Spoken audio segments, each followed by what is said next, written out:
Hey everyone. Um, it's time in the semester that we talk about testing and how to test your code in Java. The most popular approach to testing in Java is called JUnit. It's a very lightweight framework that was built to separate testing from your main program code. As you know, many of you noticed in your first module's homework assignments, the test code was right in the main method, which for many reasons is not feasible or sustainable. So JUnit is an alternative way to write and test your code to ensure it's correct and that it meets whatever the business requirements are for your software program. We're not a business, so usually I give you the requirements in the form of these tests, but from now on they're going to be separate from your main program class, and I'll show you how to run them in Eclipse. So in Canvas there's this PDF. Make sure you go over it. It gives you a brief introduction, but yeah, in these test classes that you'll start to see, basically each test has its own assert statement. So we see it here. You'll see in these test units that they'll be checking to ensure that the correct value is, say, returned from a method. So if you needed to implement a method called size, like you have, the test case will make sure that when it feeds your method, I guess there's no input here, but in some cases it will check to make sure that given some input to your method, the correct value is returned from it. And there's a few of these keywords or standard library methods that JUnit provides for testing your code. These are the most common. The only ones I think we'll be using are assert equals. So this method, it just checks to make sure two values are equal. The first value is the one that should be produced by your code.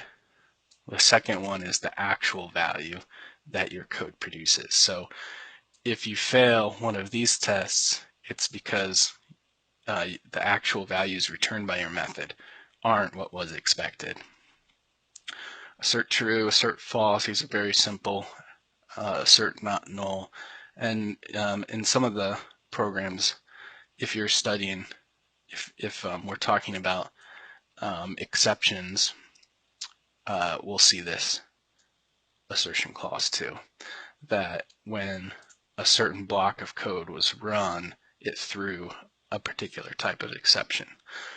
So you don't actually have to write these tests, but it's good to be familiar with what they're doing, because if you fail a test, you're gonna have to look at those test cases and the code provided to help to see and understand how to fix your code. So this is an example of what it looks like. It's actually very simple. People appreciate JUnit because it's a very minimal framework. It doesn't provide a lot of new language or new syntax, mainly just these assert statements.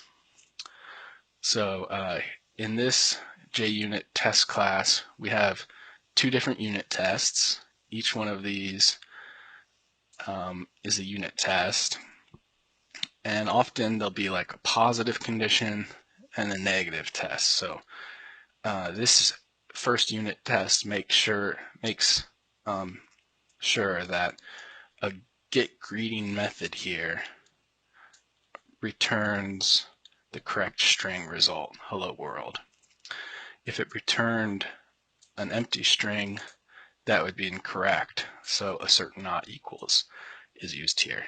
And really that's it. So let me show you in Eclipse some things you may need to do to run the tests.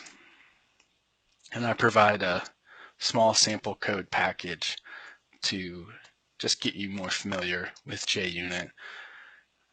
So the sample code I provide is I created a class called cat, which is a very, very simple program, just basically a cat object. A cat has color, weight, and number of lives left. So pretty straightforward. It also makes a sound. A cat can go meow and starts off with 9 lives. If it loses, once a cat reaches 0 lives, this code will throw an exception and say the cat has no more lives left. But it's a pretty straightforward standard Java class.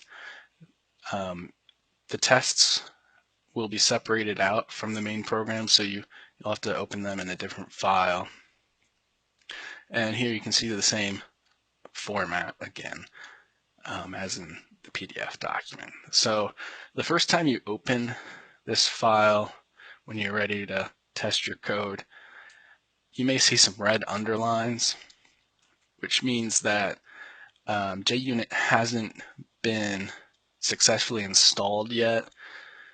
And to resolve that, usually you can just hover over this annotation here at test, and this yellow box will pop up. Just click add JUnit 5 to build path. Make sure you click JUnit 5, not 4.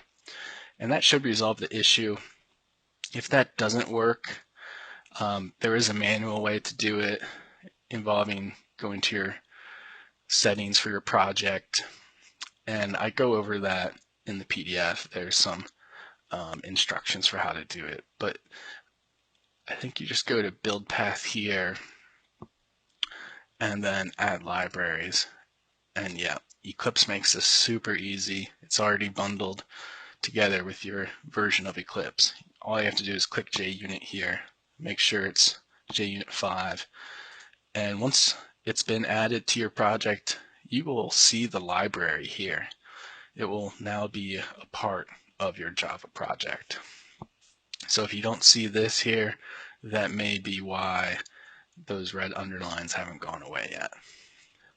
To run a JUnit class, you can click anywhere in the editor and go to Run As and select JUnit Test. You can also do it on the file itself, Run As JUnit Test. All right, so I was working on this a bit beforehand, but once you run it as a JUnit test, this new window will pop open and it will show you if there are any failures. There'll be a red bar here. If everything passes, this bar will be green. But I wanted to show you what a failure looks like first. And right now it's only showing failures.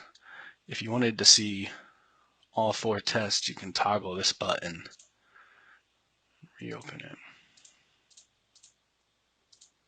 Okay, so there are 4 tests here.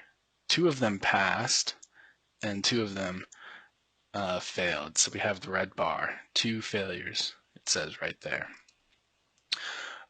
It is sometimes helpful just to look at the failures only. So I'm going to retoggle that.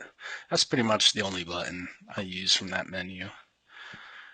And so what do you do if your code isn't passing a test? Let's look at this first test right here.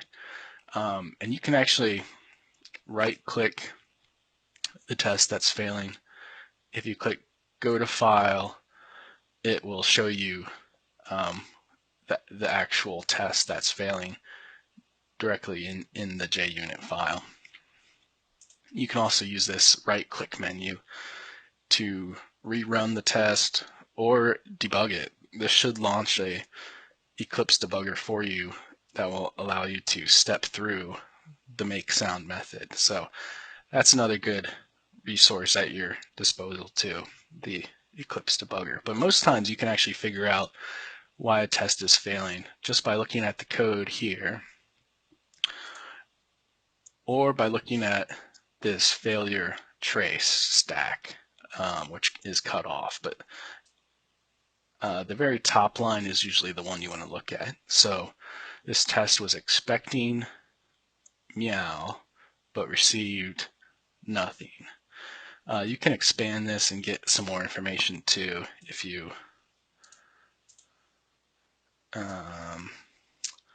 if you move it to the console view, but usually this is all you need to see what's going on. So let's just fix this real quick. It says the make sound method is supposed to return a meow. So I'm going to type that in there, save, go back to the JUnit class, and let's see what happens when if we can just rerun this method. Yes, all right, so just targeting that one method shows that it now succeeds. All right, now we need to figure out how to get back to the list though.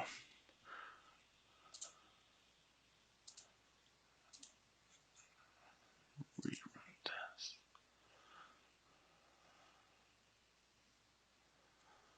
Well, let's, I guess there isn't a way to do that within here, so let's close it and then run the entire test file over again. All right, so now all of our tests pass and the bar is green. And let's see, you should be able to, yep. And every test has a little green check mark. I don't know why Eclipse makes their icons so darn small. Never made sense to me. It's almost impossible to read these, but so that's our introduction to JUnit. And again, in your homework for this upcoming week, there will probably be one or two assignments that use JUnit. And if you need to get some more experience with it, take a look at this sample code package, which has the cat class and the cat test class to show you how JUnit works. Thanks, everyone.